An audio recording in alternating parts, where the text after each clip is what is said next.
நாம் கர்த்தருடைய வார்த்தைக்கு செல்வோம். கடந்த 3 வாரங்களாக யெகோவா ரோகி என்ற தலைப்பிலே ஒரு தொடர் போதனையை நாம் பார்த்து கொண்டு வருகிறோம். இதை சங்கீதம் 23 நாம் பார்த்து கொண்டு வருகிறோம். திருப்பிக் கொள்வோம். சங்கீதம் 23ஆம் சங்கீதம் 1ஆம் வசனம் முதல் 6ஆம் வசனம் வரைக்கும் நாம் எல்லாரும் சேர்ந்து வாசிப்போம். கர்த்தர் என் மேய்ப்பராய் இருக்கிறார், நான் தாழ்ச்சி அடையேன். அவர் என்னை புல்லுள்ள இடங்களில் மேய்த்து அமர்ந்த தண்ணீர்கள் அண்டையில் என்னை கொண்டு போய் விடுகிறார். அவர் என் ஆத்துமாவை தேற்றி தம்முடைய நாமத்தின் நிமித்தம் என்னை நீதியின் பாதைகளில் நடத்துகிறார். நான் மரண இருளின் பள்ளத்தாக்கிலே நடந்தாலும் பொல்லாப்புக்கு பயப்படேன். தேவரீர் என்னோடே கூட இருக்கிறீர். உமது கோலும் உமது தடியும் என்னை தேற்றும். என் சத்துருக்களுக்கு முன்பாக நீர் எனக்கு ஒரு பந்தியை ஆயத்தப்படுத்தி என் தலையை எண்ணெயால் அபிஷேகம் பண்ணுகிறீர். என் பாத்திரம் நிரம்பி வழிகிறது. என் ஜீவனுள்ள நாளெல்லாம் நன்மையும் கிருபையும் என்னை தொடரும். நான் கர்த்தருடைய வீட்டிலே நீடித்த நாட்களாய் நிலைத்திருப்பேன். இந்த சங்கீதத்தை தான் தொடர்ந்து கடந்த 3 வாரங்களாக பார்த்து கொண்டு வருகிறோம். அது மட்டுமல்ல, கடந்த வாரத்திலே எதை பார்த்தோம் என்று சொன்னால், கர்த்தர் என் மேய்ப்பராய் இருக்கிறார் என்ற வார்த்தை நிகழ்காலத்திலே சொல்லப்பட்டிருக்கிறது என்பதை நாம் பார்த்தோம். கர்த்தர் என் மேய்ப்பராக இருக்கிறார் என்பது கடந்த காலத்தை குறிக்கவில்லை, அல்லது எதிர்காலத்தை குறிக்கவில்லை. இன்றைக்கு நிகழ்காலத்தை அது குறிக்கிறது. இன்றைக்கு கர்த்தர் நம்முடைய மேய்ப்பராக இருக்கிறார் என்பதை நாம் பார்த்தோம். கர்த்தர் நம்முடைய மேய்ப்பராக இருப்பார் அப்படி சொல்லப்படல. கர்த்தர் நம்முடைய மேய்ப்பராக இருந்தார் அப்படி சொல்லப்படல. இன்றைக்கு கர்த்தர் நம்முடைய மேய்ப்பராய் இருக்கிறார். நாளைக்கு காலையில் எப்படிதான் இருப்பார்? அவர் நமக்கு மேய்ப்பராக தான் இருக்கிறார். எனவே பாருங்க, இந்த மேய்ப்பராய் இருக்கிறார் என்பது நிகழ்காலத்திலே சொல்லப்பட்டிருக்கிறது என்பதை நாம் போன வாரத்திலே பார்த்தோம். அது மட்டுமல்ல, இலங்கை தமிழ் மொழிபெயர்ப்பிலே இந்த வசனத்தை நான் வாசித்து காண்பித்தேன். அது எப்படி மொழிபெயர்த்திருக்கிறாங்க? கர்த்தர் என் மேய்ப்பராய் இருக்கிறார், எனக்கு குறைவு என்பது ஏற்படாது. குறைவு என்பது ஏற்படாது என்று வருகிறது. அது மாத்திரமல்ல, இன்னொரு காரியத்தை நாம் பார்த்தோம். அது என்னவென்று சொன்னால், நான் தாழ்ச்சி அடையேன் என்ற வார்த்தையை நாம் போன வாரத்திலே பார்த்தோம். தாழ்ச்சி அடையேன் என்று சொல்லும் போது ஏதோ நம்முடைய பொருளாதார தேவைகளை மட்டுமல்ல, நம்முடைய சரீரத்தின் தேவைகளை மட்டுமல்ல, அதாவது சரீரத்துக்கு அடுத்த தேவைகளை மட்டுமல்ல, எல்லா தேவைகளையும் இந்த மேய்ப்பர் சந்திக்கிறார் என்று சொல்லுகிறான் சங்கீதக்காரனாகிய தாவீது. ஆவிக்குரிய தேவைகளை, ஆத்தும தேவைகளை, சரீரத்தின் தேவைகளை, குடும்ப தேவைகளை, உணர்ச்சிக்குரிய தேவைகளை, பொருளாதார தேவைகளை, எல்லா தேவைகளையும் சந்திக்கிறார் என்ற அந்த அர்த்தத்தில் தான் சங்கீதக்காரனாகிய தாவீது சொல்லுகிறான், நான் தாழ்ச்சி அடையேன் என்று சொல்லுகிறான். இதைத்தான் போன வாரத்திலே நாம் பார்த்தோம். சரி, இன்றைக்கு 1ஆம் வசனத்திலே இன்னும் ஒரு முக்கியமான காரியத்தை நாம் பார்க்க போகிறோம். பிறகு 2ஆம் வசனத்தையும் நாம் இன்றைக்கு பார்க்க போகிறோம். 1ஆம் வசனத்திலே நாம் எதை பார்க்க போகிறோம் என்று சொன்னால், வாசிக்கிறேன், கவனிங்கள்.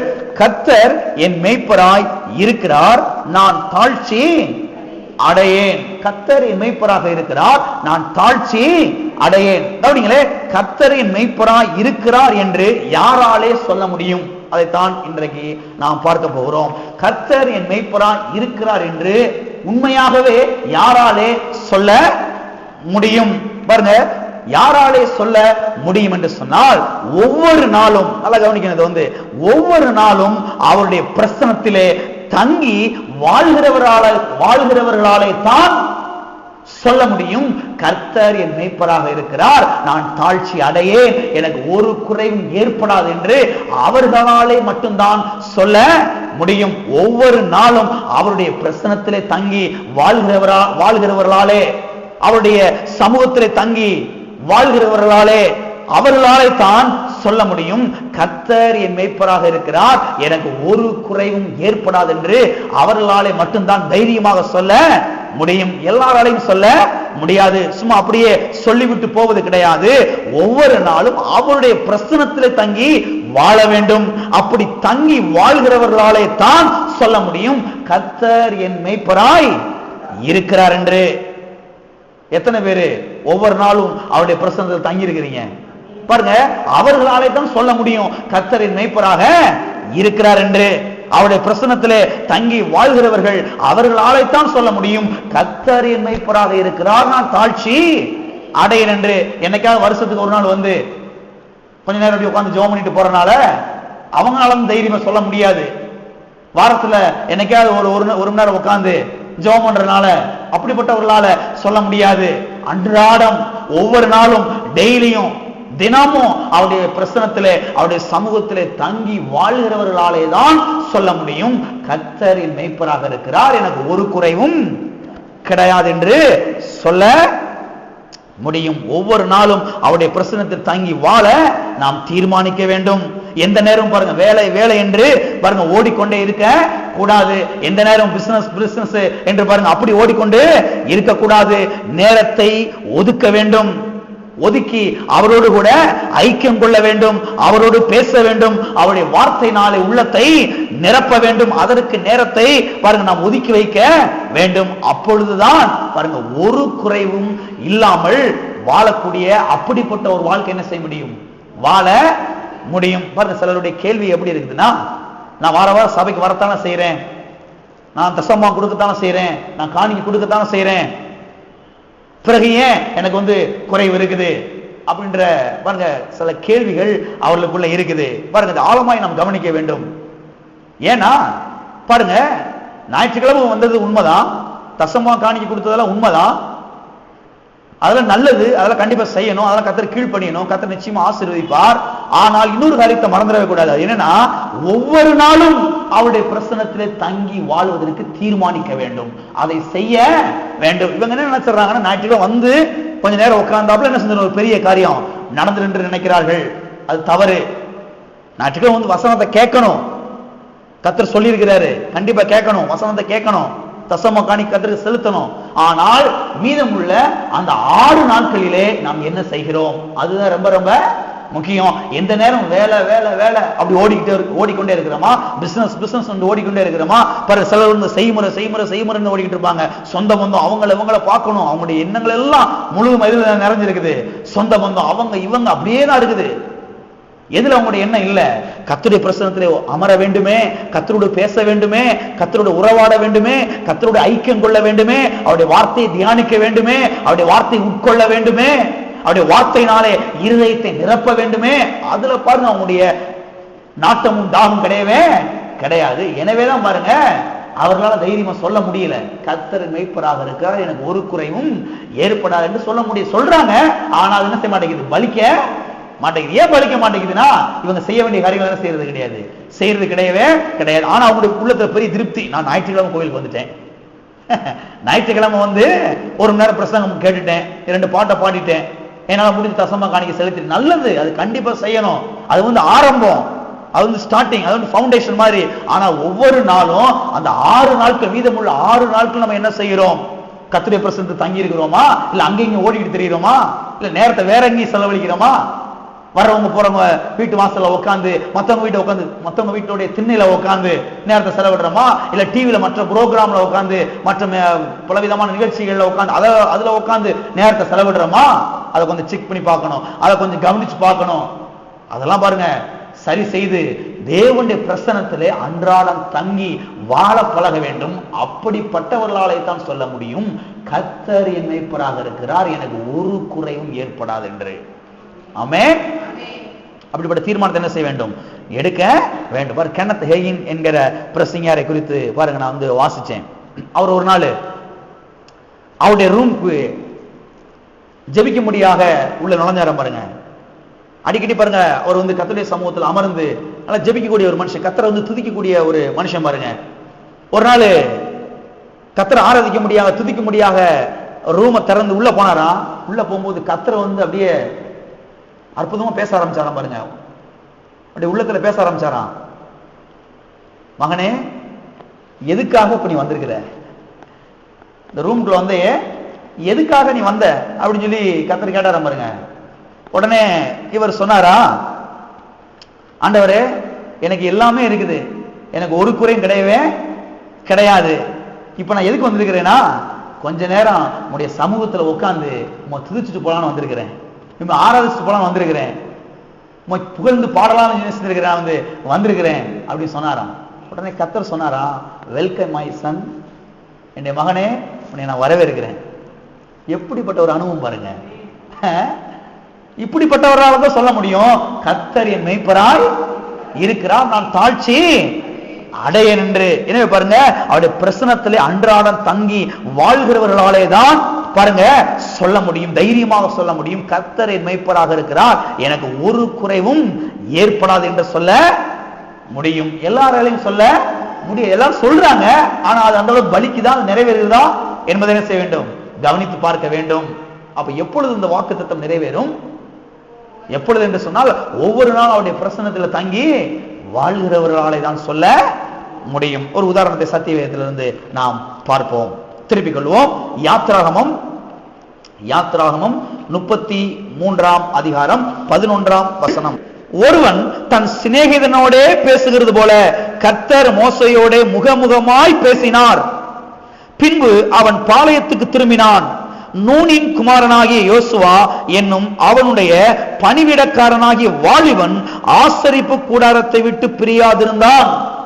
பாருங்க, இங்கே எழுதப்பட்டிருக்கிறது, நூனின் குமாரனாகிய யோசுவா என்னும் அவனுடைய பணிவிடக்காரனாகிய வாலிபன் ஆசரிப்பு கூடாரத்தை விட்டு பிரியாது இருந்தான் என்று இங்கே சொல்லப்பட்டிருக்கிறது. கவனிங்களே, இங்கே யோசுவா என்கிற ஒரு வாலிபனை குறித்து நாம் வாசிக்கிறோம். இந்த வாலிபன் எதை விட்டு பிரியாதிருந்தானா? ஆசரிப்பு கூடாரத்தை விட்டு, பரிசுத்த ஸ்தலத்தை விட்டு அவன் பிரியாதிருந்தான் என்று இங்கே சொல்லப்பட்டிருக்கிறது. ஆசரிப்பு கூடாரத்தை விட்டு பிரியாதிருந்தான் என்றால் என்ன அர்த்தம்? ஆசரிப்பு கூடாரத்தை விட்டு பிரியாதிருந்தான் என்றால் என்ன அர்த்தம்? என்ன அர்த்தம் என்று சொன்னால், அவருடைய பிரசனத்தை, அவருடைய சமூகத்தை விட்டு பிரியாதிருந்தான் என்று அர்த்தம். பழைய ஏற்பாட்டு நாட்களிலே பார்த்தீர்கள் சொன்னால், இஸ்ரவேல் ஜனங்களுடைய மக்கள் மத்தியிலே கர்த்தர் ஆசரிப்பு கூடாரம் என்கிற ஒரு கூடாரத்தை பாருங்க நியமிக்க சொன்னார். நியமிக்க சொல்லி பாருங்க, அங்க சில காரியங்களை பண்ண சொல்லி இருந்தாரு. அந்த ஆசரிப்பு கூடாரத்துல 3 பகுதிகள் இருந்தது. அதுல முதல் பகுதி பிரகாரம், அடுத்த பகுதி பரிசுத்த ஸ்தலம், மூன்றாவது பகுதி என்ன, மகா பரிசுத்த ஸ்தலம். இந்த மகா பரிசுத்த ஸ்தலத்துக்குள்ளே தான் உடன்படிக்கை பெட்டி அங்கே வைக்கப்பட்டிருந்தது. அதன் மேல ஒரு மூடி போடப்பட்டிருந்தது. அதற்கு பேர் தான் கிருபை ஆசனம் என்று அர்த்தம். பாருங்க, அந்த இடத்துலதான் பாருங்க தேவாதி தேவன் பிரசன்னமாவார். அப்ப சுருக்கமா சொன்னா என்னன்னா, ஆசரிப்பு கூடாரத்தில் கர்த்தருடைய பிரசன்னம் செய்யும் இருக்கும் இல்லையா? இப்ப இந்த யோசுவா என்கிற இந்த வாலிபனை பற்றி இங்க சொல்லப்பட்டிருக்கிறது. யோசுவா என்னும் வாலிபன் ஆசரிப்பு கூடாரத்தை விட்டு பிரியாது இருந்தான். அதாவது தேவனுடைய பிரசன்னத்தை விட்டு, தேவனுடைய சமூகத்தை விட்டு பிரியாதிருந்தான் என்று சொல்லப்பட்டிருக்கிறது. எனவே பாருங்க, யோசுவா என்ற வாலிபன் எதை தெரிந்து கொண்டான் என்று சொன்னால், எப்போதும் அவருடைய பிரசன்னத்திலே தங்கி இருப்பதை தெரிந்து கொண்டான். எல்லாம் சொல்லுவோம், எப்போதும் அவருடைய பிரசன்னத்திலே தங்கி இருப்பதை தெரிந்து கொண்டான். எத்தனை பேர் இதை தெரிந்து கொள்றீங்க? கர்த்தருடைய பிரசன்னத்துல தங்குறத கவனிங்களே. பொதுவாக பார்த்தீங்கன்னு சொன்னால் வாலிபர்கள் எங்க இருப்பாங்க? இங்க பாருங்க, யாரை குறித்து வாசிக்கிறோம்? யோசுவா என்னும் வாலிபன். பொதுவா வாலிப பசங்கள்லாம் எங்க இருப்பாங்கன்னா, எங்கேயாவது டீ கடையில உட்கார்ந்து இருப்பாங்க. எங்கேயாவது டீ கடையில 10 பசங்க கேதர் ஆகி கூட்டமாகி அங்க உட்கார்ந்து செய்வாங்க, வெட்டி கதைகள், வீண் கதைகள் எல்லாம் பேசிக்கிட்டு இருப்பாங்க. வேற எங்க இருப்பாங்க? பஸ் ஸ்டாப்ல நின்றுட்டு இருப்பாங்க. வாலிப பசங்க எங்க இருப்பாங்க? பஸ் ஸ்டாப்ல. அங்க கொண்டு போய் 2 வீலர் நிப்பாட்டி சொல்லுவாங்க, அவங்க பாச மச்சான் ஒரு டீ போடுறா அப்படின்னு போட சொல்லி அதை குடிச்சுக்கிட்டு அங்க வேண்டாத காரியங்கள்லாம் பேசிக்கிட்டு அங்க உட்காந்துக்கிட்டு இருப்பாங்க இல்லையா? மற்ற வாலிபர்களோடு கூட சேர்ந்து வண்டியில சுத்திக்கிட்டு திரிவாங்க. ஆனால் இங்க ஒரு வாலிப பையனை பார்க்கிறோம். யார? யோசுவா என்கிற வாலிபனை பற்றி பார்க்கிறோம். அவனை பற்றி சொல்லப்பட்டிருக்கிறது, யோசுவா என்னும் வாலிபன் ஆசரிப்பு கூடாரத்தை விட்டு பிரியாதிருந்தான். எப்படிப்பட்ட வார்த்தையில் பாருங்க, பிரியாதிருந்தான். ஏன்னா கர்த்தருடைய பிரசன்னம் எங்க இருக்குது? ஆசரிப்பு கூடாரத்துல இருக்குது. அப்ப அவன் எதை தெரிந்து கொண்டான்? கர்த்தருடைய பிரசன்னம் தான் எனக்கு முக்கியம், கர்த்தருடைய பிரசன்னத்துல தங்குவதைத்தான் நான் தெரிந்து கொள்வேன். அங்கதான் நான் தங்கி இருப்பேன், அங்கதான் நான் குடியிருப்பேன், அங்கதான் நான் வாழ்வேன் என்று அதையே அவன் தெரிந்து கொண்டான். எப்படிப்பட்ட ஒரு வாலிபன் பாருங்க, ஆசரிப்பு கூடாரத்தை விட்டு பிரியாதிருந்தான். ஆமென். சரி, விஷயத்துக்கு வருவோம். இதனுடைய ரிசல்ட் என்ன? அதை கவனிக்க, அதை பார்க்க முட்டக்கூடாது.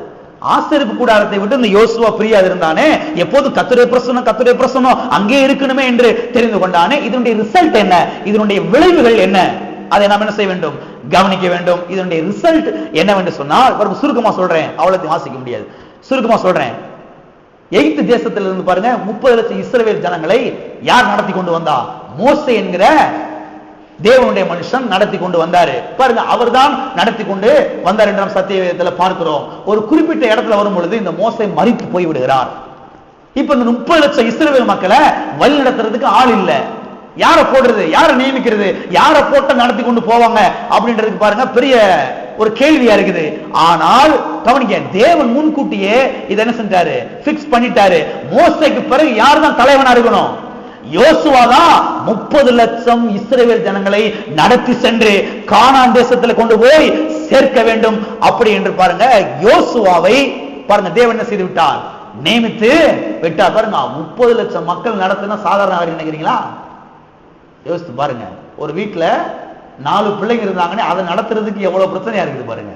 4 பிள்ளைங்க சமாளிச்சு அவங்களை டெய்லி கொண்டு போறதை பார்த்தா அந்த தகப்பனும் தாய்க்கும் சொல்லி முடியாது. 30 லட்சம் மக்களை கொஞ்சம் யோசித்து பாருங்க, நடத்தணும்னா முடியுமா? யோசித்து பாருங்க. ஆனால் கர்த்தர் சொன்னார், யோசுவாவே நீ தானே செய்யணும் நம்ம மக்களை நடத்தி செல்ல வேண்டும். பாருங்களேன், மோசேக்கு பிறகு யோசுவா தான் 30 லட்சம் இஸ்ரவேல் மக்களை நடத்தி சென்று கானான் தேசத்துல கொண்டு போய் செய்யறாரு, சேர்க்கிறாரு. சேர்த்தது மட்டுமல்ல, நல்ல கவனிங்க, 12 கோத்திர மக்களுக்கும் கானான் தேசத்தை பங்கு போடுறாரு. உனக்கு இவ்வளவு இடம், உனக்கு இவ்வளவு இடம், இந்த கோத்திரத்துக்கு எவ்வளவு இடம் சொல்லி பங்கு போட்டு கொடுக்கிறார். நல்ல கவனிங்க, அப்பேற்பட்ட உயர்வை தேவன் யோசுவா என்ற வாலிபனுக்கு கர்த்தர் கொடுத்தார். ஏன் தெரியுமா? எப்போதும் எதை தெரிந்து கொண்டான்? கர்த்தருடைய பிரசன்னத்தை.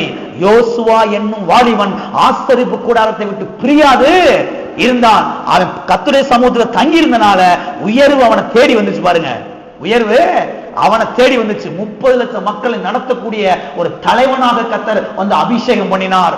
12 கோத்திரத்துக்கும் கானான் தேசத்தை பங்கு போடக்கூடிய ஒரு பாக்கியத்தை என்ன செய்தார்? தேவன் கொடுத்தார். அப்ப கர்த்தரின் மேய்ப்பராக இருக்கிறார், எனக்கு ஒரு குறைவும் ஏற்படாது என்று யாரால தைரியமா சொல்ல முடியும்? யாரால தைரியமாக சொல்ல முடியும் என்று சொன்னால், அவருடைய பிரசன்னத்திலே அன்றாடம் தங்கி வாழக்கூடிய அவர்களாலே தான், அப்படிப்பட்டவர்களாலே தான் தைரியமான செய்ய முடியும், சொல்ல முடியும். அவருடைய வீட்டில தான் குறைவு என்பது ஏற்படவே ஏற்படாது. எத்தனை விளங்குச்சு? நான் ஞாயிற்றுக்கிழமை கோயிலுக்கு வந்துட்டேயா, தசமாக்காணி கொடுத்துட்டேயா, இன்னும் சில காரியங்களா பண்றேயா, இன்னும் குறைவு இருக்குது. இன்னும் ஏன் குறைவு இருக்குதுன்னா, நீங்க அன்றாட என்ன பண்றீங்க? ஒவ்வொரு நாள் எழுப்பி என்ன பண்றீங்க? உங்க நேரத்தை எங்க செலவிடுறீங்க? டிவியில செலவிடுறீங்களா? மெகா தொடர செலவிடுறீங்களா? இல்ல வீட்டுக்கு போய் ஒவ்வொரு திண்ணையில உட்கார்ந்து அதில் நேரத்தை செலவிடுறீங்களா? இல்ல மற்ற அனாவசியமான உலக பிரகாரமான மற்ற ஏதோ காரியங்கள், மற்ற புஸ்தகங்களை உட்கார்ந்து நேரத்தை செலவிடுறீங்களா? கொஞ்சம் எண்ணி பாருங்கள், அதை சரி செய்யுங்கள். கர்த்தருடைய பிரசன்னத்தெல்லாம் நான் அன்றாடம் தங்கி இருக்கிறேனா? அதை கொஞ்சம் செக் பண்ணி பாருங்க. அதை நீங்க செக் பண்ணி பார்த்து அதை சரி செய்யும் பொழுது நான் சொல்லுகிறேன், கர்த்தர் உங்களுடைய மேய்ப்பராக இருந்து உங்களுக்கு ஒரு குறையும் வராதபடி காத்துக் கொள்வார். ஆமென்.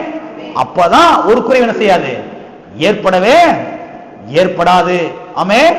அப்ப பாருங்க, யோசுவாவுக்கு உயர்வு தேடி வந்தது. யோசுவாவை கர்த்தர் செய்தார், தெரிந்து கொண்டார், அவனை நியமித்தார், அவனை 30 லட்சம் மக்களுக்கு ஆசீர்வாதத்தின் வாய்க்காலாக எடுத்து செய்தார். கர்த்தர் பயன்படுத்தினார். ஏனென்றால் தேவனுடைய பிரசன்னத்தில் தங்குறத அவன் தெரிந்து கொண்டான். ரைட். இன்னொரு உதாரணத்தை நாம் சத்தியவேதத்திலே பார்ப்போம். இங்கே ஒரு வாலிபனை குறித்து தான் பார்க்க போகிறோம். தானியேல் என்கிற ஒரு வாலிபனை குறித்து நாம் பார்க்க போகிறோம். வாசிப்போம். தானியேல் புஸ்தகம் 6ஆம் அதிகாரம் 10வது வசனம். தானியேல் 6ஆம் அதிகாரம் 10வது வசனம் வாசிக்கிறேன், எல்லாரும் கவனிங்கள். தானியேலோ வென்றால் அந்த பத்திரத்துக்கு கையெழுத்து வைக்கப்பட்டதென்று அறிந்த போதிலும் தன் வீட்டுக்குள்ளே போய் தன் மேல் அறையில் எருசலேமுக்கு நேராக பலகணிகள் திறந்திருக்க, பலகணினா வேற ஒண்ணும் இல்ல, ஜன்னல்லாம் திறந்திருக்க, அங்கே தான் முன் செய்து வந்தபடியே தினமும் 3 வேளையும் தன் தேவனுக்கு முன்பாக முழங்கால் படியிட்டு ஜெபம் பண்ணி ஸ்தோத்திரம் செலுத்தினான். கவனிங்க, இங்க தானியேல் என்ற வாலிபனை பற்றி வாசிக்கிறோம். இவன் பாருங்க, அடிக்கடி குறைஞ்சபட்சம் 3 வேளையும் பாருங்க கர்த்தருடைய பிரசன்னத்திலே வந்து தங்கி தேவனை துதித்தான், தேவனை ஸ்தோத்தரித்தான், தேவனை ஆராதித்தான் என்று இங்கே சொல்லப்பட்டிருக்கிறது. தானியேல் என்ன பண்ணானா? 3 வேளையும் பாருங்க, அங்க அழகா சொல்லப்பட்டிருக்கிறது, தன் தேவனுக்கு முன்பாக முழங்கால் படியிட்டு. தேவனுக்கு முன்பாகனா கர்த்தருடைய பிரசன்னத்துல என்று அர்த்தம். அப்ப தானியேல் பாருங்க, தானியேல் சாதாரண கிடையாது. 120 தேசத்துக்கு பெரிய ஒரு அதிகாரி. எவ்வளவு வேலை இருக்கு யோசித்து பாருங்க. இன்னைக்கு ஒரு குடும்ப தலைவனுக்கு எவ்வளவு வேலை இருக்குது, குடும்ப தலைவிக்கு எவ்வளவு வேலை இருக்குது. 120 நாடு, 120 நாடுல இருக்கக்கூடிய அவ்வளவு காரியத்தை என்ன செய்யணும், கவனிக்கணும். எவ்வளவு பிரச்சனைகள் வந்துகிட்டு இருக்கும், ஒவ்வொரு நாள் எவ்வளவு ரிப்போர்ட் வந்துகிட்டு இருக்கும். அதன் மத்தியிலையும் என்ன பண்றான், நேரத்தை ஒதுக்கி காலையில நினைக்கிறேன் 3 வேலை, அப்படி நான் நினைக்கிறேன், காலையில மதியானம் இரவு 3 வேலை என்ன செய்யறான், நேரத்தை ஒதுக்கி. நேரம் இல்லையே எனக்கு அப்படின்னு சொல்லல, சாக்கு போக்கு சொல்லல, எனக்கு நேரம் இல்லைங்க, எனக்கு வேலை அதிகங்க, எனக்கு பிசினஸ் இருக்குதுங்க, அது இருக்குங்க, இது இருக்குதுங்க, எனக்கு செய்முறை இருக்குதுங்க, காது குத்து இருக்குங்க, மூக்கு குத்து இருக்குங்க, எல்லா குத்து இருக்குது. அதெல்லாம் ஓர வச்சுட்டு என்ன பண்ணணும், கர்த்தருடைய பிரசன்னத்திலே தங்கி வாழ தீர்மானிக்க வேண்டும். ஆமென், தீர்மானிக்க வேண்டும். அப்ப பாருங்க, இங்கே தானியேல் என்ன பண்ணுகிறான், கர்த்தருடைய பிரசன்னத்திலே தங்கி வாழ தீர்மானிக்கிறான். சரி, இப்படி தங்கி வாழ்ந்தானே, இதனுடைய ரிசல்ட் என்ன, இதனுடைய ரிசல்ட் என்ன, இதனுடைய விளைவு என்ன? இதனுடைய விளைவு என்னன்னா, இதை சுருக்கமாக சொல்லிடுறேன், வீட்டில் வாசித்து பாருங்க. 120 தேசாதிபதிகளுக்கும் தேசங்களுக்கும் மற்ற 2 பிரதான தேசாதிபதிகளுக்கும் பாருங்க, தானியேல் மேற்பட்டவனாயிருந்தான் என்று சொல்லப்பட்டிருக்கிறது. 120 தேசாதிபதிகள் இருக்காங்க. அந்த தேசாதிபதிகளை கவனிக்கிறதுக்கு 3 பிரதான அதிகாரிகள் இருக்காங்க. அந்த 3 பிரதான அதிகாரிகளுக்கு மேற்பட்டவன் யாரு, இந்த தானியேல். கிட்டத்தட்ட பாருங்க, 120 தேசத்துக்கு ராஜா இருக்கார், ராஜாவுக்கு அடுத்தபடியே யார் இருக்கா, தானியேல் தான் இருக்கிறான். தானியேல் யாரு, அந்த தேசத்தில் பிறந்து வளர்ந்தவனா, அந்த தேசத்தினுடைய குடிமகனா கிடையாது. அந்த தேசத்துக்கு அடிமையாக கொண்டு போகப்பட்டவன், அடிமையாக கொண்டு போகப்பட்டவன். அந்த தேசத்துல, பாபிலோன் தேசத்துல ராஜாவுக்கு அடுத்தபடியா இருக்கிறான். யாரு, தானியேல். எப்படி இவ்வளவு பெரிய உயர்வு வந்துச்சு? இவ்வளவு பெரிய உயர்வுக்கு காரணம் என்ன? 3 வேளையும் கர்த்தருடைய பிரசன்னத்திலே தங்கி வாழ்வதற்கு, கர்த்தரை ஆராதிப்பதற்கு, கர்த்தரை துதிப்பதற்கு, கர்த்தரை ஸ்தோத்தரிப்பதற்கு நேரத்தை நியமித்தான், நேரத்தை ஒதுக்கினான். நான் இப்படிதான் வாழ்வேன், இப்படிதான் நான் என்னுடைய காரியத்தை நான் செய்ய போகிறேன், எவ்வளவு வேலை இருந்தாலும், எவ்வளவு காரியங்கள் வந்தாலும் நான் கர்த்தருடைய வார்த்தைக்கு தான் முதலிடத்தை கொடுப்பேன், கர்த்தருடைய பிரசன்னத்துக்கு தான் முக்கியத்துவத்தை கொடுப்பேன் என்று தீர்மானித்தான். அதை செய்தான். உயர்வு அவனை தேடி வந்தது. ஆமென். பாருங்க, இன்றைக்கு உயர்வு எப்படி வருது? எனக்கு அவரை தெரியுங்க, அந்த கலெக்டர் தெரியுங்க, அந்த கலெக்டர், அந்த எம்எல்ஏ எனக்கு தெரியுங்க. இப்படி எல்லாம் உயர்வு வராது. இப்படி வந்தாலும் கூட அதுக்கு யாரும் பாம்பு வச்சிருவாங்க கவுத்தி விடுறதுக்கு. ஆனா கர்த்தரை பிடிச்சுக்கிட்டா, கர்த்தருடைய பிரசன்னத்துல அமர்ந்தா, கர்த்தருடைய பிரசன்னத்துல தங்கி வாழ்ந்தா உயர்வு வரும். அந்த உயர்வை யாரும் தடுத்து நிறுத்த முடியவே முடியாது. அப்படியே ஒருவேளை தடுத்து நிறுத்தினாலும் அதை விட ஒரு பெரிய உயர்வு என்ன செஞ்சிடும், வந்துவிடும். ஆமென். எனவே பாருங்க, அது மாத்திரமல்ல, தானியேல் குறித்து 100 காரியத்தை வாசிக்கிறோம். இதே 6ஆம் அதிகாரத்துல 28ஆம் வசனத்தை வாசித்து பார்த்தீங்கன்னா தெரியும். தானியேலின் காரியம் ஜெயமா இருந்தது. தானியேலின் காரியம் ஜெயமா இருந்தது. அவன் எதை செஞ்சாலும் வெற்றி, எதை செஞ்சாலும் சக்சஸ், எதை செஞ்சாலும் வெற்றி, எதை செஞ்சாலும் எல்லா காரியங்களும் வாய்க்குது. ஏன் வாய்க்குது? எப்பவுமே என்ன செய்யற, கர்த்தருடைய பிரசன்னத்துல தங்கி வாழ தீர்மானிச்சிருக்க, அதை செய்யறான். ஆகையால் தான் பாருங்க, தானியேலின் காரியமோ வென்றால் ஜெயமா என்ன செய்தது இருந்தது. எத்தனை பேருக்கு காரியம் ஜெயமா இருக்குன்னு விரும்புறீங்க? என் காரியம் ஜெயமா இருக்கணுங்க, நான் எதை எடுத்தாலும் வெற்றி பெறணுங்க, எதை எடுத்தாலும் நான் ஜெயம் பெறணுங்க, எத்தனை விரும்புறீங்க? நான் சொல்றேன், கர்த்தருடைய பிரசன்னத்துல தங்கி வாழ தீர்மானிங்க. நான் சொல்றேன், நீங்க எதை செஞ்சாலும் அது வாய்க்கும், எதை செஞ்சாலும் அது சித்திக்கும், எதை செஞ்சாலும் அது கைகூடி வரும், எதை செஞ்சாலும் அது வெற்றியில் என்ன செய்யும், முடியும். எப்பொழுது? கர்த்தருடைய பிரசன்னத்துல தங்கி இருக்கும் போது. எனவே கர்த்தர் என் மேய்ப்பரா இருக்கிறார், எனக்கு ஒரு குறையும் ஏற்படாது என்று யாராலே சொல்ல முடியும் என்று சொன்னால், அவருடைய பிரசன்னத்திலே அன்றாடம் தங்கி வாழ்கிறவர்களாலே தான் என்ன செய்ய முடியும், இப்படி சொல்ல முடியும். எனவே கர்த்தருடைய பிரசன்னத்திலே தங்கி வாழ, அவருடைய வார்த்தையினாலே நிரம்ப, அவரோடு ஐக்கியம் கொள்ள தீர்மானிப்போம், நேரத்தை ஒதுக்குவோம். நான் சொல்லுகிறேன், நமக்கு ஒரு குறைவன செய்யாது ஏற்படாது. ஆமென். ஓகே, இன்னைக்கு இரண்டாவது வசனத்தை நாம் பார்ப்போம். திருப்பிக் கொள்வோம். சங்கீதம் 23:2 இரண்டாவது வசனத்தை இன்னைக்கு நாம் பார்க்க ஆரம்பிப்போம். வாசிக்கிறேன், கவனிங்கள். அவர் என்னை புல்லுள்ள இடங்களில் மேய்த்து அமர்ந்த தண்ணீர்கள் அண்டையில் என்னை கொண்டு போய் விடுகிறார். அவர் என்னை புல்லுள்ள இடங்களில் மேய்த்து அமர்ந்த தண்ணீர்கள் அண்டையில் என்னை கொண்டு போய் விடுகிறார். இந்த வசனம் மூல பாஷையிலே எப்படி வருகிறது என்று சொன்னால், மூல பாஷையில் வாசித்து காமிக்கிறேன் பாருங்க. இந்த வசனம் மூல பாஷையிலே எப்படி வருகிறது என்று சொன்னால், புல்லுள்ள இடங்களில் என்னை மேய்த்து அங்கே என்னை படுக்க வைக்கிறார், என்னை தூங்க வைக்கிறார் என்று மொழிபெயர்க்கப்பட்டிருக்கிறது. உண்மைகளை பார்த்து என்று சொன்னால், ஆடுகளுக்கு சில அடிப்படை தேவைகள் சந்திக்கப்பட வேண்டும். அவைகள் சந்திக்கப்படவில்லை என்று சொன்னால் இந்த ஆடுகள் படுத்து தூங்காதாம். மேய்ப்பர்கள் சொல்லுகிறார்கள், ஆடுகளை படுக்க வைப்பது என்பது ரொம்ப சிரமமான காரியம் என்று சொல்லுகிறார்கள். ஏனென்றால் ஆடுகளுக்கு சில அடிப்படை தேவைகள் சந்திக்கப்பட வேண்டும். அது சந்திக்கப்பட்டால் தான் படுத்து தூங்கும். இல்லை என்றால் அது என்ன செய்யாது, படுத்து தூங்காது. கவனிங்களே, இதை போலத்தான், நல்லா கவனிங்க, இங்க மேய்ப்பனை பற்றியும் ஆடை பற்றியும் தான் சங்கீதக்காரன் பேசிக்கிட்டே போறாரு. மேய்ப்பன் யாரு? ஆண்டவராகிய இயேசு கிறிஸ்து. ஆடு யாரு? நம்மை குறிக்கிறது. பாருங்க, மேய்ப்பனையும் ஆடையும் அப்படியே ஒப்பிட்டு கொண்டு போயிட்டு யாரை பத்தி சொல்றாரு? தன்னை பத்தியும் சொல்றாரு, நம்மளை பற்றி தானே செய்றாருங்க பேசுறாரு. கவனிங்களே, இதை போலத்தான், எதை போலத்தான் இந்த ஆடுகளுக்கு சில அடிப்படை தேவைகள் சந்திக்கப்பட வேண்டும். அது சந்திக்கப்பட்டால் தான் அது படுத்து செய்யும், தூங்கும். இதை போலதான் மனிதர்களுக்கும் சில அடிப்படை தேவைகள் இருக்கிறது. இந்த அடிப்படை தேவைகள் சந்திக்கப்பட வேண்டும். இந்த அடிப்படை தேவைகள் சந்திக்கப்படலைன்னா அவர்களால் நிம்மதியா படுத்து தூங்க முடியாது. அவர்களால் நிம்மதியா படுத்து தூங்க முடியாது. அவர்களால் நிம்மதியா இருக்க முடியாது. சிலருடைய முகத்தை பார்த்தாலே தெரியும் பாருங்க, அப்படியே முகம் கலங்கி போயிருக்கும். உள்ளத்துல ஏற்பட்ட கலக்கம் எங்க தெரியும்? முகத்துல தெரியும். என்னங்க சிஸ்டர், என்னங்க பிரதர், இப்படி கலங்கி போயிருக்கீங்க, என்ன பிரச்சனை? அவங்க சொல்லுவாங்க, இந்த பிரச்சனைனாலதான் நான் அப்படி கலங்கி போயிருக்கிறேன். இந்த கலக்கத்தோட அவனால தூங்க முடியும் நினைக்கிறீங்களா? தூக்க மாத்திரை போட்டாலும் செய்யாது, தூக்கம் வராது. ஏனென்றால் அவருடைய அடிப்படை தேவைகள் என்ன செய்யப்படல, சந்திக்கப்படவில்லை. எனவேதான் பாருங்க, அவர்களாலே நிம்மதியாக படுத்து தூங்க முடியவில்லை. சரி, இந்த ஆடுகளுடைய அடிப்படை தேவைகள் என்ன? இதை கொஞ்சம் விலைக்கு சொல்றேன் பாருங்க, நல்லா இருக்கும். இந்த ஆடுகளுடைய அடிப்படை தேவைகள் என்ன? கவனிங்களே, இந்த ஆடுகளுக்கு 4 அடிப்படை தேவைகள் இருக்கிறது. 4 அடிப்படை தேவைகள் உண்டு. இந்த 4 அடிப்படை தேவைகளும் சந்திக்கப்பட்டால் தான் இவைகள் நன்றாக படுத்து தூங்கும். இல்லை என்றால் படுத்து தூங்காது. ரைட். முதலாவது அடிப்படை தேவை, ஆடுகளுக்கு முதலாவது அடிப்படை தேவை, ஆடுகளுக்கு இருக்கக்கூடிய எல்லா விதமான பயங்களும் இவைகளை விட்டு நீங்க வேண்டும். ஆடுகளுக்கு இருக்கக்கூடிய எல்லா விதமான பயங்களும் இவைகளை விட்டு நீங்க வேண்டும். அப்பொழுதுதான் இந்த ஆடுகள் நன்றாக தூங்கும். மேய்ப்பன் பாருங்க, இவர்களின் நடுவே நின்று உறுதியளிக்க வேண்டும். சில ஆடுகளை பார்த்தா தூங்காது.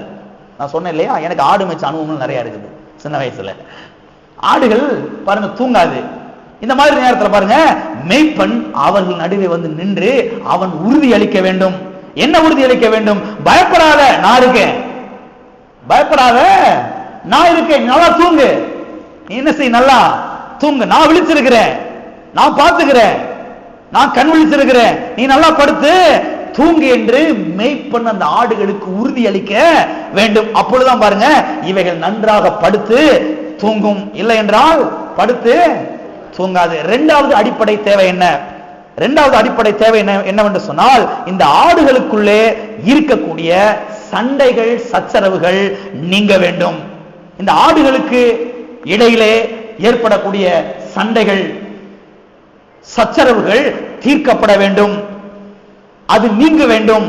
அப்பொழுதுதான் பாருங்க இந்த ஆடுகள் நன்றாக படுத்து தூங்கும். இல்லை என்றால் படுத்து தூங்காது. நல்லா கவனிங்க, ஆடுகளும் மனிதர்கள் போலவே ஒரு சமுதாயம் தான். மனிதர்கள் போலவே அதுவும் ஒரு சமுதாயம் தான். எனவே பாருங்க, இந்த ஆடுகள் என்ன பண்ணுமா? இரவு நேரத்துல பாருங்க, ஆடெல்லாம் கொண்டு போய் இந்த மந்தையில அடைச்சிருவாங்க, தொழுவத்துல அடைச்சிருவாங்க. அப்படி அடைச்சதுக்கு பிறகு இந்த ஆடுகள் இரவு நேரத்துல என்ன பண்ணுமா, அங்கே இங்கேயும் எந்திரிச்சு நடந்துகிட்டே இருக்குமா பாருங்க. நான் பார்த்திருக்கிறேன். சில ஆடுலாம் தூங்கவே தூங்காது. ஒரு சில ஆடுகள் தூங்கிட்டு இருக்கும், ஒண்ணு மட்டும் எந்திரிச்சு என்ன செய்யும், அப்படியே அந்த மந்தையை ஒரு ரவுண்ட் அடிச்சுட்டு வரும். இன்னொன்னு எந்திரிச்சு இங்க அப்படியே சுத்தி வரும், இங்க ரவுண்ட் அடிச்சு வரும். உடம்பு அப்படியே உதறிக்கிட்டு இருக்கும், உடம்ப உதறி கொண்டு இருக்கும், வாழை ஆட்டிக்கிட்டு இருக்கும், நன்றாக படுத்து தூங்காது, அங்கே இங்கேயும் பாருங்க அலைஞ்சுக்கிட்டே இருக்கும். எனவே பாருங்க, இந்த பயங்களும் இவைகளை விட்டு என்ன செய்ய வேண்டும், நீங்க வேண்டிய எந்த பயம், சண்டைகள், ஆடுகளுக்கு இடையே ஏற்படக்கூடிய சண்டைகள், சச்சரவுகள், இவைகள் தீர்க்கப்பட வேண்டும். அப்பதான் இந்த ஆடுகள் நன்றாக படுத்து தூங்கும். மூன்றாவது அடிப்படை தேவை என்ன? மூன்றாவது அடிப்படை தேவைகள் என்னவென்று சொன்னால், இந்த ஆடுகளுக்கு பூச்சிகளுடைய தொந்தரவுகள், கிருமிகளுடைய தொந்தரவுகள் இருக்கும்போது இவைகளாலே நன்றாக படுத்து தூங்க முடியாது. பூச்சியில வந்து அப்போ கடிச்சு வச்சிரும், மூக்குக்குள்ள போயிடும், சர்ன்னு மூக்குள்ள போயிடும், உடம்புல ஏறிடும். அப்படி ஏறிச்சுன்னா என்ன செய்யாது, இந்த ஆடு தூங்காது. எனவே பாருங்க, இந்த காரியத்திலிருந்து இவைகள் பாதுகாக்கப்பட்டு இவைகள் பராமரிக்கப்படும் பொழுதுதான் இந்த ஆடுகள் நன்றாக படுத்து தூங்கும். நான்காவது அடிப்படை தேவை என்ன? நான்காவது அடிப்படை தேவை என்னவென்று சொன்னால், ஆடுகளுக்கு பசி இருந்தால் படுத்து தூங்காது.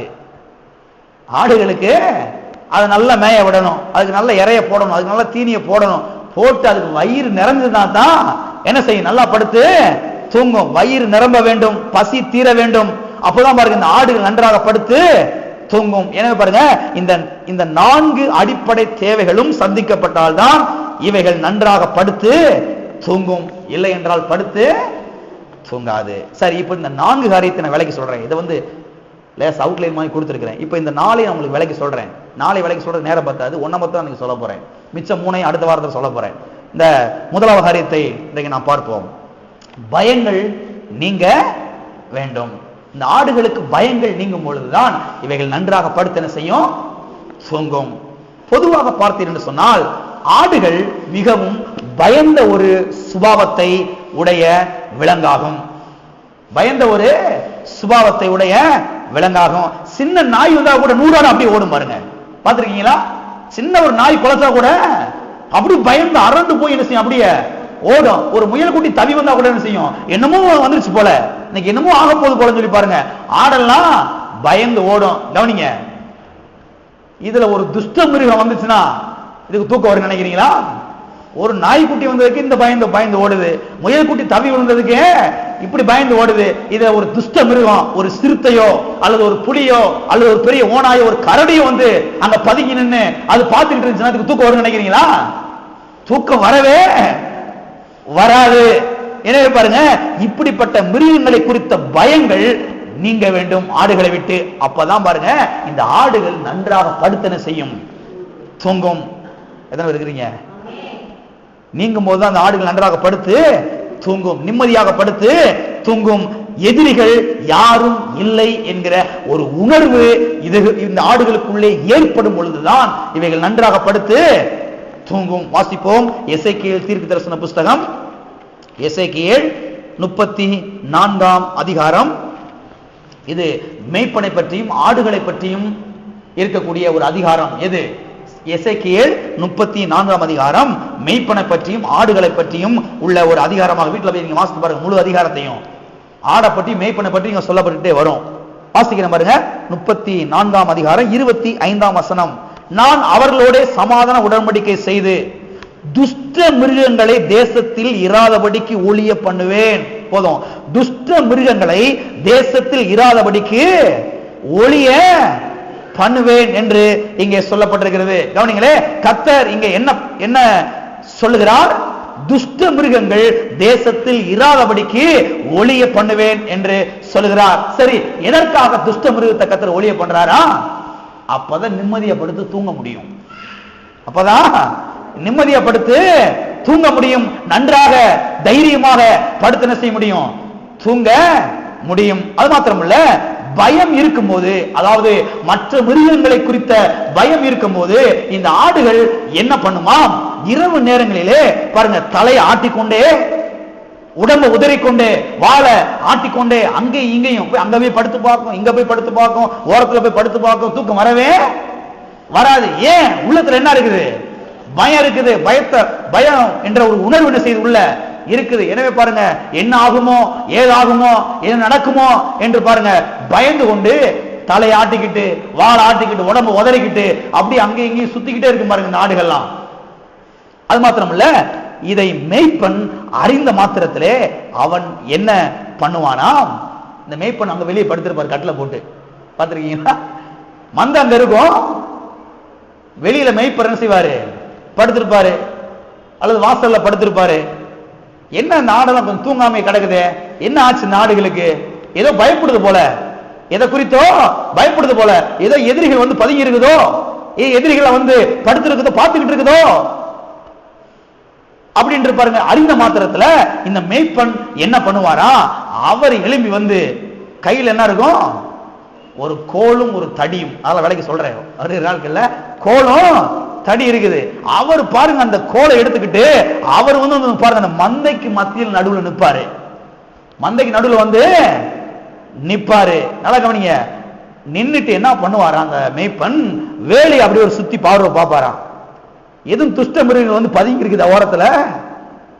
ஏதோ கரடி புலி சிங்கம் ஏதாவது வந்து படுத்து இருக்குதா, படுத்து பார்த்துக்கிட்டு இருக்குதா, இது மேல ஒரு கண்ணு வச்சிருக்குதா அப்படி என்ன செய்வாரா? சுத்தி பாப்பாராம் பாருங்க. ஏதாவது துஷ்ட மிருகங்கள் வந்து உள்ள புகுந்து இருக்குதா, ஏதாவது துஷ்ட மிருகங்கள் வந்து பதுங்கி இருக்குதா என்று பாருங்க இந்த மேய்ப்பன் பார்ப்பாரா. கவனிங்க, இப்படி பார்க்கிற வேலையிலே தான் இந்த ஆடுகளுக்கு நிம்மதியே இருக்கும்.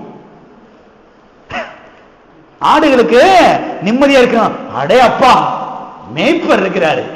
யார் இருக்கா? எவ்வளவு துஷ்டமிருகம் வந்து பதுங்கி இருந்தாலும் பிரச்சனை கிடையாது. யார் இருக்கா இங்க? மேய்ப்பர் வந்து நடுவுல நிக்கிறார். ஓ, மேய்ப்பன் இருக்கிறாரா? அப்பெல்லாம் நிம்மதியா படுத்து தூங்கலாம். மேய்ப்பன் இருக்கிறாரு, அதனால கவலையே கிடையாது, பிரச்சனையே கிடையவே கிடையாது. அவர் எல்லாத்தையும் பார்த்துக்கிடுவாரு. யாரு? மேய்ப்பன் பார்த்துக்கிடுவாரு. எனவே நிம்மதியா படுத்து தூங்கலாம் என்று பாருங்க தைரியமாக இந்த ஆடுகள் படுத்து தூங்குமா? எத்தனை விளங்குது? ஆமென். கவனிங்க, இதை போலத்தான் மனிதர்களுக்கும் சில பயங்கள் இருக்கிறது.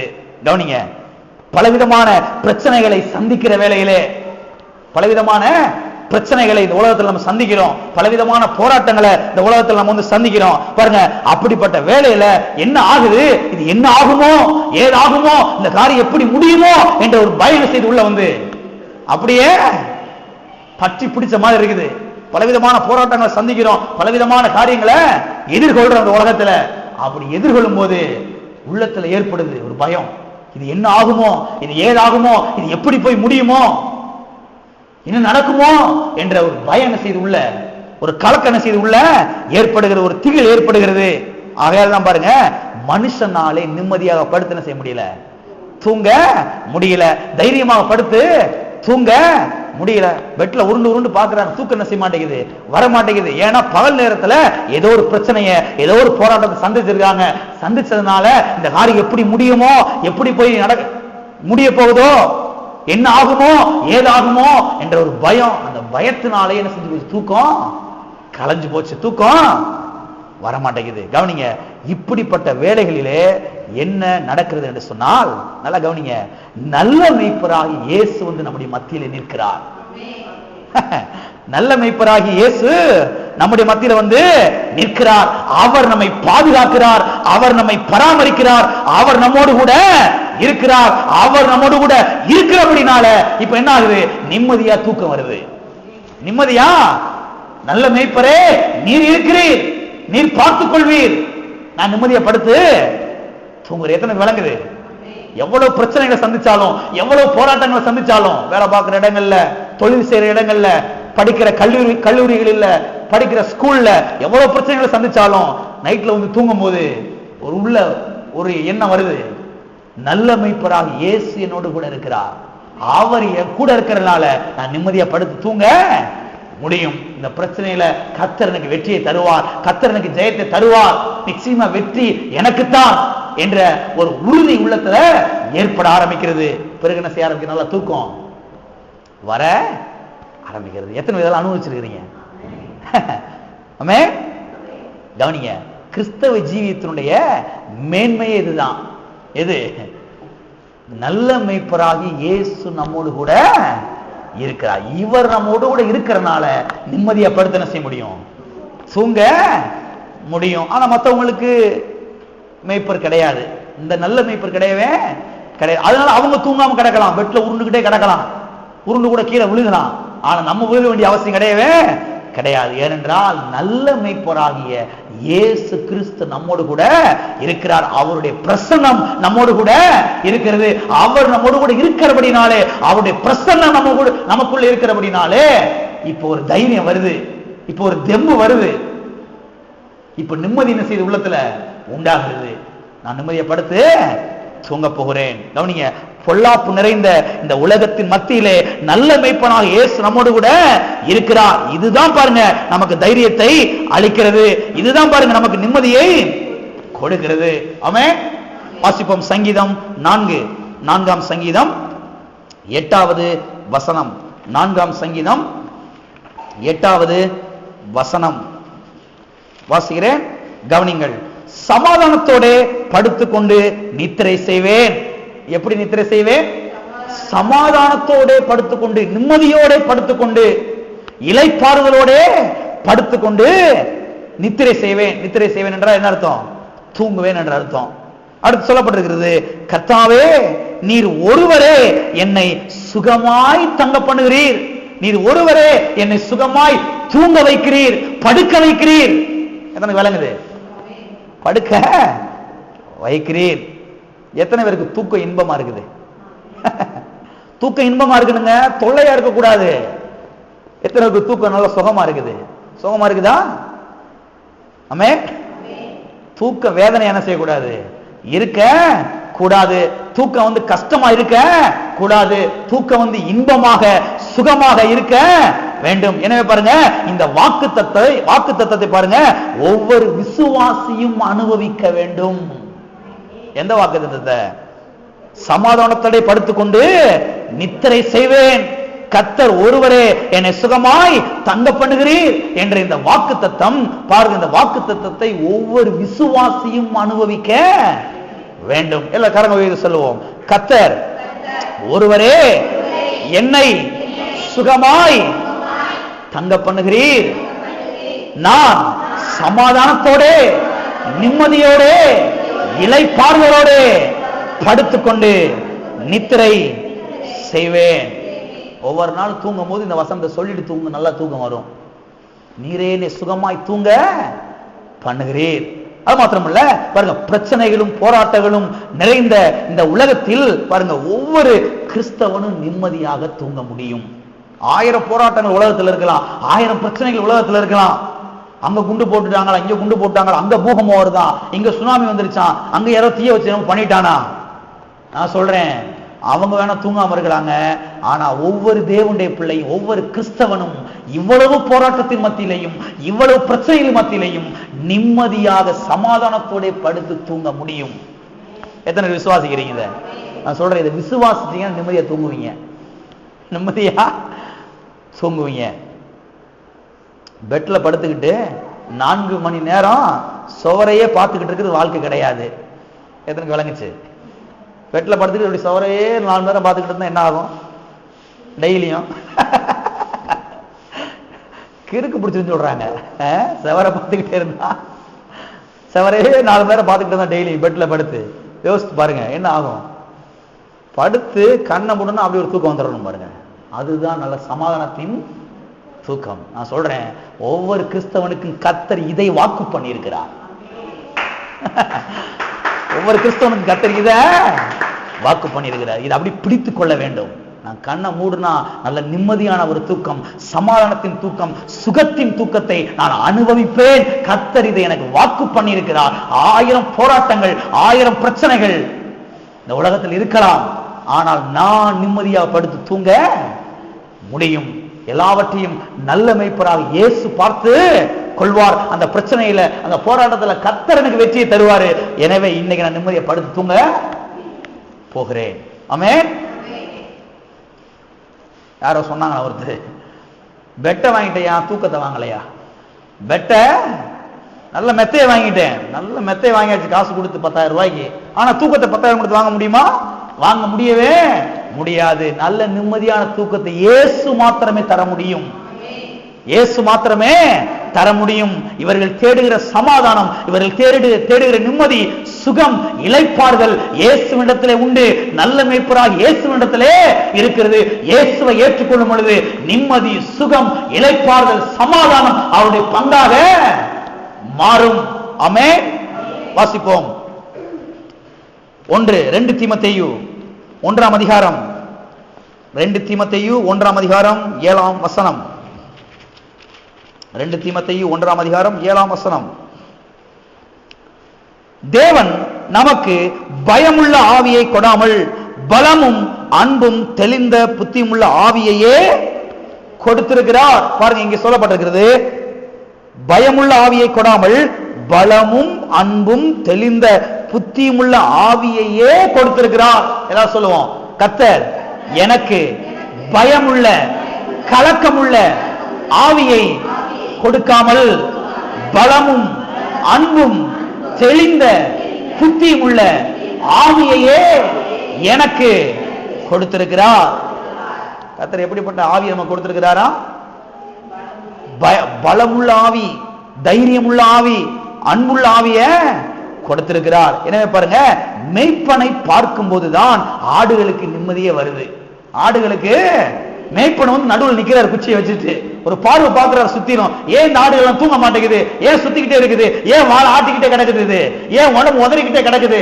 என்ன பிரச்சனை என்று பாருங்க. மேய்ப்பன் அறிந்த மாத்திரத்துல வந்து அந்த தொழுவத்தில் நடுவில் நிக்கிறாரு, நின்று சுத்திரும் பார்க்கிறாரு. மேய்ப்பனை பார்த்த உடனே இந்த ஆடுகளுக்கு எல்லாம் ஒரு நிம்மதி.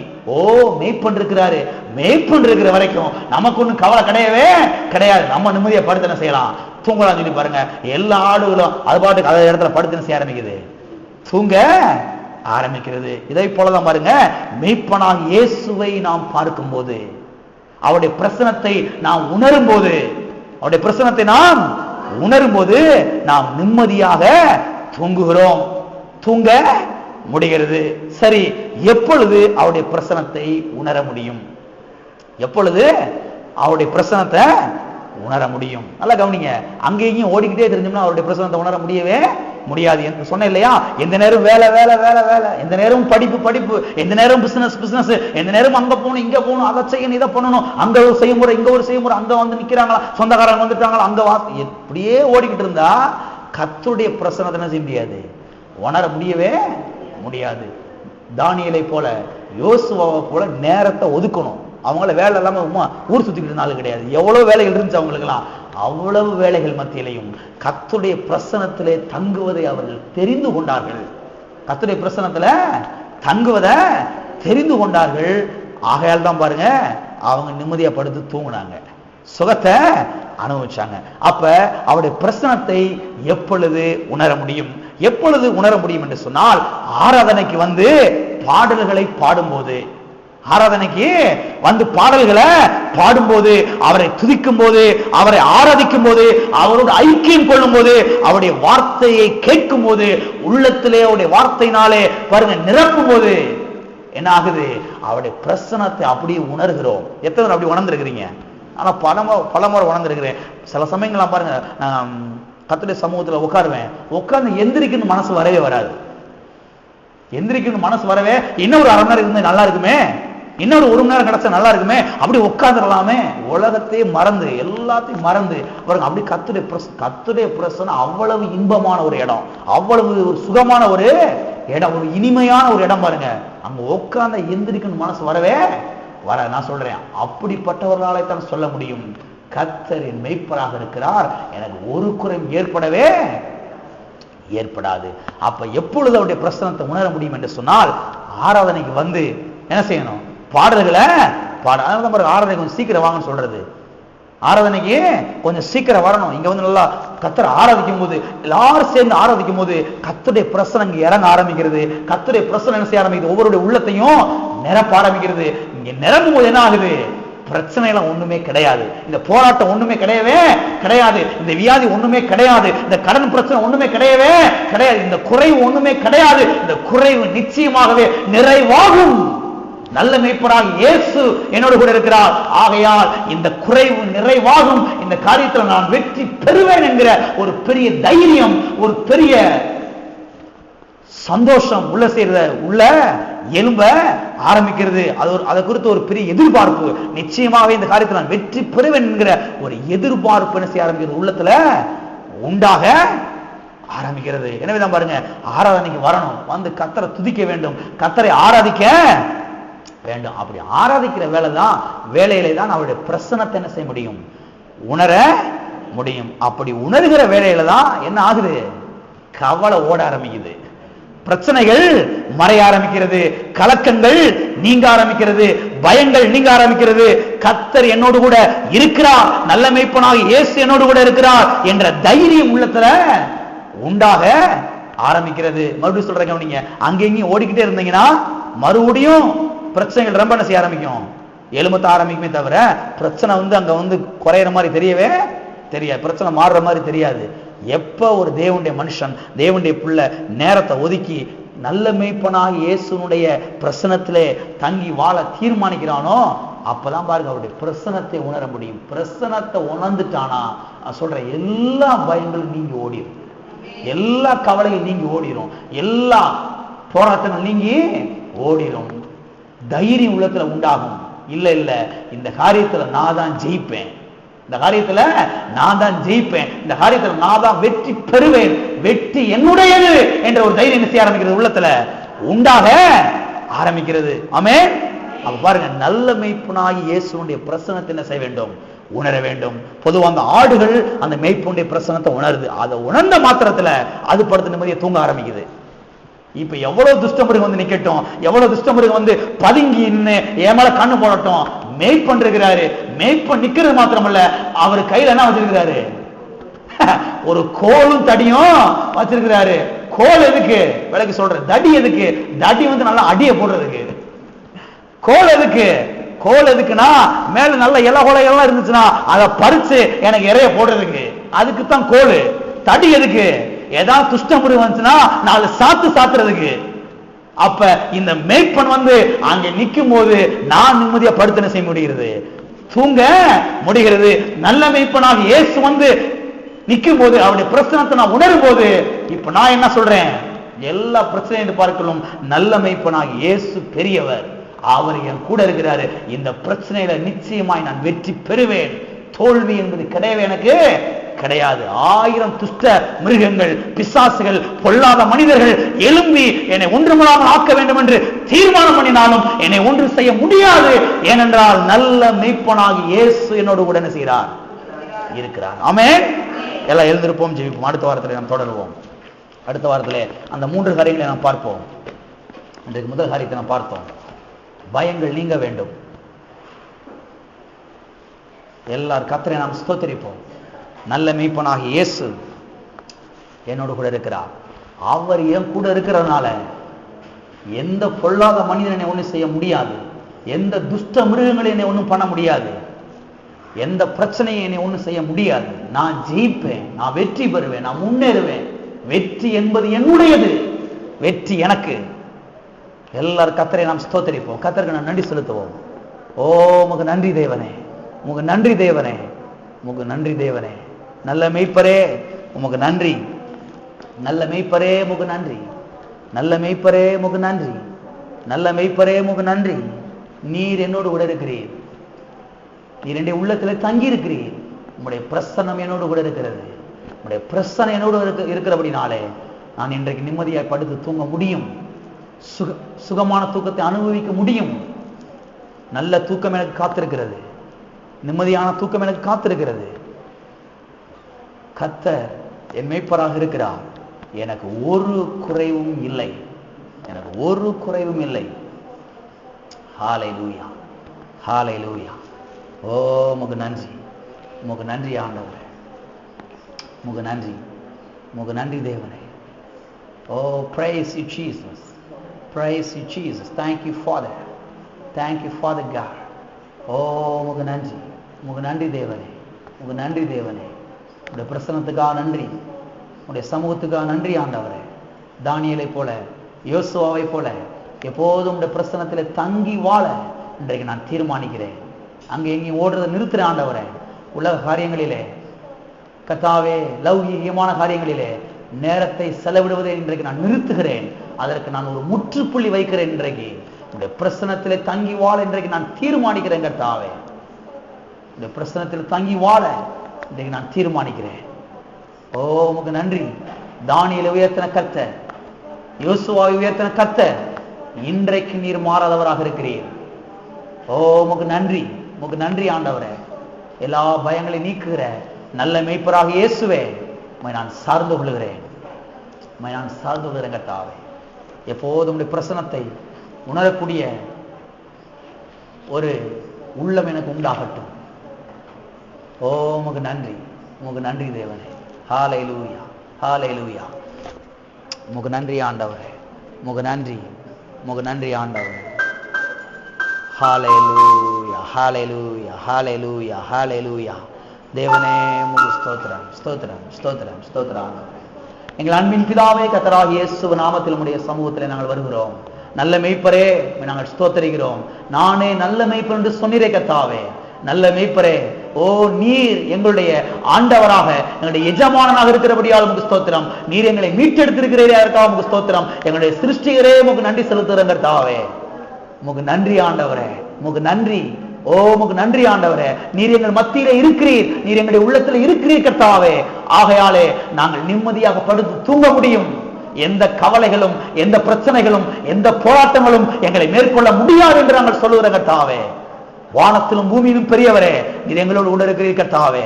எந்த துஷ்ட மிருகமும், எந்த பொல்லாத மனிதர்களும் எங்களை ஒன்றும் செய்ய முடியாது, எங்களை அழிக்க முடியாது கர்த்தாவே. ஓ உமக்கு நன்றி தேவனே. நீர் எங்களை ஜெயிக்க வைக்கிறீர், வெற்றி பெற வைக்கிறீர் கர்த்தாவே. அதற்காக உமக்கு ஸ்தோத்திரம் கர்த்தாவே. வந்திருக்கிற ஒவ்வொருடைய வாழ்க்கையில் இருக்கக்கூடிய எல்லா பயங்கள், கலக்கங்கள், அதிரியங்கள், திகில்கள், நடுக்கங்கள் இயேசு நாமத்தினாலே இப்பொழுதே மறைந்து போவதாக. தைரியம் உண்டாகட்டும், உள்ளத்திலே சமாதானம் உண்டாகட்டும், உள்ளத்திலே நிம்மதி உண்டாகட்டும் கர்த்தாவே. உடைய பிரசன்னத்தை உணரக்கூடிய பிள்ளைகளாய் ஒரு வாழட்டும் கர்த்தாவே. எப்போதும் உடைய சமூகத்திலே தங்கி வாசம் பண்ணக்கூடிய, வாழக்கூடிய அப்படிப்பட்ட தீர்மானங்களை எடுத்து வாழ்ந்து எப்போதும் கர்த்தாவே உடைய பிரசன்னத்தை அனுபவிக்கக்கூடியவர்களாய் மாறட்டும். உடைய வாழ்க்கையில இருக்கக்கூடிய எல்லா குறைவுகள் நீங்கட்டும் கர்த்தாவே. தாழ்ச்சிகள் நீங்கட்டும், பசி பட்டினிகள், இல்லாமைகள், கடன் பிரச்சனை, தரித்திரங்கள் நீங்கட்டும் கர்த்தாவே. நிறைவு உண்டாகட்டும் இயேசு நாமத்தினாலே. படிக்கிற பிள்ளைகளுடைய வாழ்க்கையிலே வெற்றி உண்டாகட்டும் இயேசு நாமத்தினாலே. அவ்விதமாய் செய்து இந்த நாமத்தை மகிமைப்படுத்துகிறபடியால் உமக்கு ஸ்தோத்திரம். இயேசு நாமத்தில் பிதாவே. என் ஆத்துமாவே கர்த்தரை ஸ்தோத்திரி, என் முழு உள்ளமே என்னுடைய பரிசுத்த நாமத்தை ஸ்தோத்திரி. ஆத்துமாவே கர்த்தரை ஸ்தோத்திரி. கர்த்தர் செய்த சகல உபகாரங்களையும் மறவாதே. நம்முடைய கர்த்தராகிய இயேசு கிறிஸ்துவின் கிருபையும், பிதாவாகிய தேவனுடைய அன்பும், பரிசுத்த ஆவியானவருடைய ஐக்கியமும் இப்போதும் எப்போதும் நம் அனைவரோடும் கூட சதாகாலங்களிலும் இருப்பதாக.